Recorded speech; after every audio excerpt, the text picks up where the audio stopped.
Hello all, welcome to RSET Online. In this lecture, I'll be dealing with the part 2 of module 5, which deals with instantaneous sender of the subject Engineering Mechanics with the code EST 100. I am Nimisha Raji, Assistant Professor, Rajagiri School of Engineering and Technology, Kakinad. Before moving on to instantaneous sender, let me explain the difference between translation and rotation. In translation, all the particles forming the body move along parallel paths. An example is shown in the first figure. A rod will move from its position AB to a new position A1B1. Now the parallel paths can either be linear or curved, that is, it can be either straight or curved. Now if the translation is occurring along straight paths, it is known as rectilinear translation, and if the paths are curved in nature, the translation is called as curvilinear translation. An example is a block which is moving along an inclined plane. So in that we can see that every particle of the block will be having a direction of motion parallel to that of the inclination, that is, all particles will be moving in parallel straight lines, that is, along the inclination of the plane. Now about rotation, a motion is said to be rotational when particles of a body move along concentric circles. An example is shown in figure, that is, about a particular center, this rod AB is moving from position AB to A1B1. An example of this is a potter's wheel, where the wheel will rotate about its center or about a particular axis. Any plane motion which is neither a translation nor a rotation is referred to as a general plane motion. For example, a roller which is rolling without slipping. For the analysis of general plane motion, it is convenient to split the motion into translation and pure motion of rotation. The analysis of these two cases is carried out separately and then combined to get the final position of rotation and translation. Another way of analyzing the combined motion of rotation and translation is using instantaneous sender. The motion of rotation and translation of a body at a given instant of time can be considered as that of pure rotation of a body about a point. This point, that is the point on a member about which a body can be assumed to be rotating at a given instant, is termed as instantaneous sender. And since the velocity at this point at the given instant is 0, the point is also called instantaneous center of 0 velocity, because whenever there is rotation, the center of rotation doesn't move. That is, there is no velocity at the center of rotation. Due to that reason, instantaneous center of rotation is also called as instantaneous center of 0 velocity. And also, this point is not a fixed point. That is, when the body changes its position, the position of instantaneous center also changes. The locus of the instantaneous center of the body will be going on changing its position, and that is called as centroid. Now, some properties of instantaneous sender. These properties can be used to determine where is the instantaneous sender at a particular instant. First property is that the velocity of instantaneous sender is 0. That is what I have already explained. That is, during pure rotation, the center of rotation does not move. That is, the velocity at the center of rotation will be 0. Since at that particular instant, there is the instantaneous center is the center of rotation for pure rotation, we can say that the velocity of instantaneous center is 0. Second one is that the magnitude of velocity of any point on a body is equal to angular velocity times the distance. That is, your linear velocity v is equal to r omega. And third one is that direction of velocity of any point is perpendicular to the line joining that point and the instantaneous center. These properties can be used to locate the instantaneous center of a body. Now, based on the properties of instantaneous center, we can find out the position of instantaneous center for various cases. Case 1, velocities are parallel and not equal. Now consider two points in a body where velocities are known, that is points A and B, where the velocities are VA and VB. Now suppose that VA and VB are parallel to each other and they are not equal. Now, as per the third property of instantaneous sender, the direction of velocity of any point is perpendicular to the line joining that point and the instantaneous sender. That means if we are drawing lines through A and B which are perpendicular to VA and VB. That is, draw a line through A which is perpendicular to VA and draw a line which is perpendicular to VB through B. Now, since VA and VB are parallel, the line will be passing through the same point. It will be passing. The line will be the same itself. Now, in this case, the point of intersection of the tip of the velocity vectors and the extension of the line joining the points will be the instantaneous center. That means here we have your velocity vectors as VA and VB. From the tip, you have to join the tips of the velocity vectors VA and VB, and you have to extend it. Now, wherever it meets the line joining AB and its extension will give your instantaneous center I. Now, case 2, velocities are parallel and unequal and also opposite. Now, this is similar to the previous case. That is, in the previous case, the velocities were parallel and it was equal. That is, the direction was same. When the direction is different, only a slight difference is there. That is, instead of the extension from VA and VB, all the other properties are same. You have to join the tips of VA and VB. And you have the intersection of the velocity, the tips of the velocity vector and the line joining A and B will give you the instantaneous center I. Now, case 3, velocities are equal, parallel and acting in the same direction. Like we have done before, if you are joining the tip of the velocity vectors, that is VA and VB, we can see that this line will be parallel to the line joining the points A and B.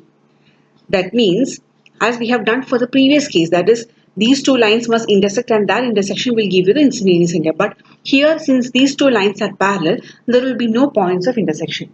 That means the instantaneous center will be at infinity and all the points of the body will have the same velocity, which means this body is under pure translation. That is, there is no combined motion of translation and rotation, only pure translation will be happening here.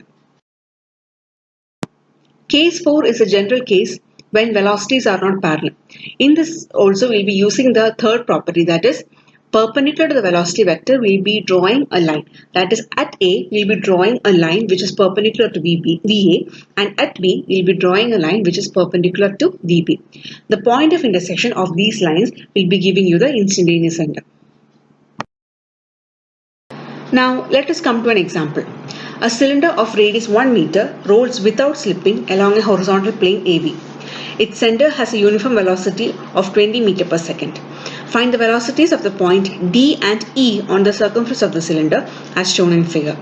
So in figure we can see AB is the plane along which the cylinder is rolling, C is the center of the cylinder, and D and E are 2 points along which we have to find the velocities.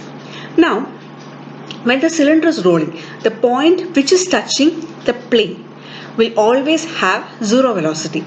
So, as per our properties of instantaneous center, the instantaneous center will have zero velocity. So, in this case, the point which is touching the plane, the point in the cylinder which is touching the plane will be our instantaneous center, and hence it is marked as I. Now, it is given that the radius of the cylinder is 1 meter and the velocity at the center, that is Vc, is equal to 20 meters per second. Now, as discussed in the properties for instantaneous center, the velocity at any point is equal to omega into r, where omega is the angular velocity and r is the distance between the instantaneous center and the point which we are concerned, that is point at which the velocity has to be found out. Now, we know that your instantaneous center is the point I which is marked in figure. We know that your velocity at center is 20 meters per second square. So we can write Vc is equal to omega into distance between I and C, that is IC. So Vc is equal to omega into IC, and here we know the value of Vc and we know that IC is the radius of the cylinder which is 1 meter. From that we can find out the angular velocity omega as 20 radians per second. Now we have to find the velocities at point E and D. Now we know that velocity is point E, VE will be equal to omega into IE, that is distance from instantaneous center to E. Now since IE is a diameter, it will be 2 meters. Omega has already been found out, it is 20 radians per second. So VE will be equal to 40 meters per second. Now similarly we have to find out velocity at point D, that is VD will be equal to omega into ID. Now if you are considering the triangle ICD, then we can get ID square is equal to IC square plus CD square. We know that IC and CD are the radiuses. So from that we can get the value of ID, which is root 2. Substituting the value, we can get the value for velocity at point D as Vd is equal to 20 into root 2, that is 28.28 meter per second. Now let us consider another example. A bar AB rests at the edge of a wall of height 3 meter at some point C on the bar as shown in figure. The bar makes an angle of 60 degree with horizontal. If the end A moves with a constant velocity of 6 meter per second, find the angular velocity of the bar. So here we have a bar AB and also we have a wall. Now we can see that the edge A is resting on the ground. So the direction of velocity at A will be horizontal because the particle A or the edge A is moving along the ground. Now the other edge which is touching on the wall is not the edge B, it is another point somewhere between A and B and it is denoted as C. Now since the point C will be shifting as the bar AB moves, that is the point C is not a constant, that is the point where the bar touches the wall is not always a constant, it will be changing as time passes. So the velocity at C will be in a direction along the bar AB. Now, if we are drawing the directions of velocities, VA as discussed before is horizontal and is given as 6 meter per second, and VC as discussed before, it is along the bar BA.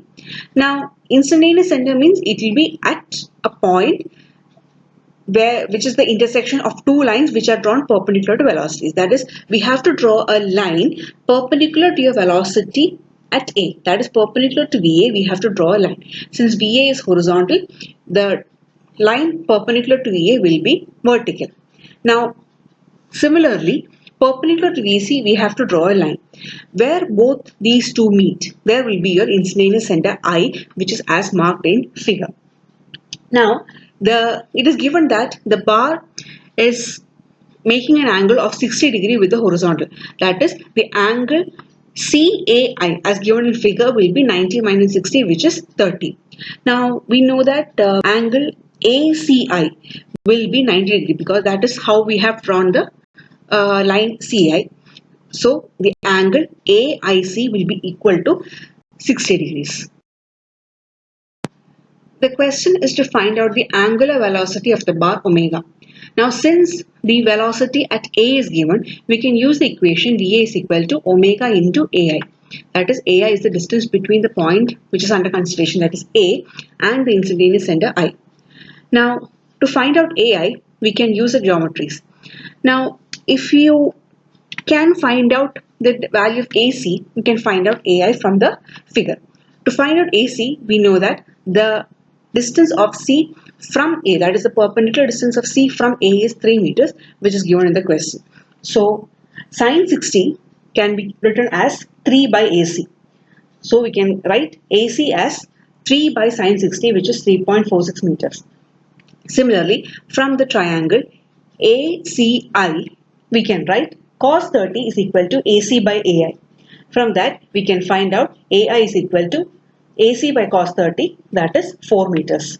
So, substituting the value of AI and VA in the equation, VA is equal to omega AB into AI, we will get omega is equal to VA by AI, which is 6 by 4, that is 1.5 radians per second. Now, let us come to another type of a problem. A cylindrical roller is in contact at its top and bottom with two conveyor belts AB and DE as shown in figure. If the belts run at uniform speed of 3 meter per second and 2 meter per second respectively, find the angular velocity of the roller when the velocities are in the same direction and the velocities are in the opposite direction if diameter of the roller is 40 centimeters. Now let us move to case 1, that is velocities are in the same direction.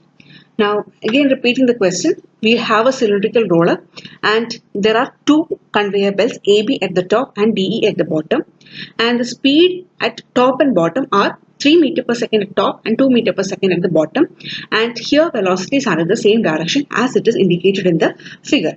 Now if I'm plotting the points, from just plotting the velocities at points P and Q of the cylinder separately. That is, P and Q are the points which are in contact with the conveyor belts. So if you are looking to the figure in the right, we have P and Q. Since the diameter of the roller is 40 centimeter, distance between P and Q is 0.4 meter. So the velocities are in the same direction, that is 3 meter per second, and velocity at Q is 2 meter per second. Now to locate the instantaneous center, you have to draw a line perpendicular to the velocities at the points P and Q. Now here, since the velocities are parallel, you have to extend line P and Q that we have already discussed earlier. Extend line P and Q, and also extend the tips. You have to draw a line joining the tips of the velocity vectors, that is at Vp and Vq.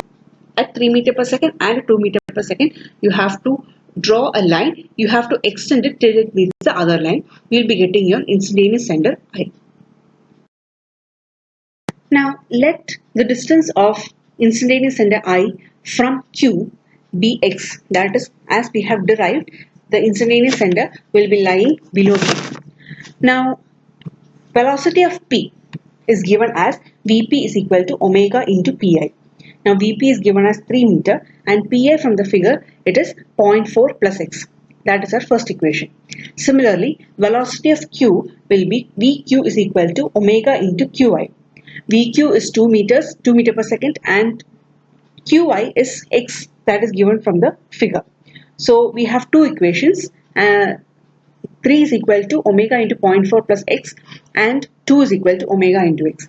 Now dividing these two equations, we will be getting the value of x. Now substituting it in the second or the first equation, we can get the value of omega as 2.5 radians per second. Similarly, moving on to case 2, when the velocities are in the opposite directions. So let the velocity at P be towards right and the velocities at Q be towards the left. Now, if you are drawing the velocities at P and Q separately as in the figure on the right, then your instantaneous center will be lying between P and Q and on the line joining the tip of the velocity vectors. It is actually as given in the figure. Let the distance of instantaneous center from Q be x, which is as shown in the figure. Now as done before, velocity of P is given as Vp is equal to omega into Ip. Here Ip will be 0.4 minus x, and Vq will be equal to omega into Iq, and here Iq will be equal to x. Now solving these two equations, we will be getting the value of x as 0.16 meter.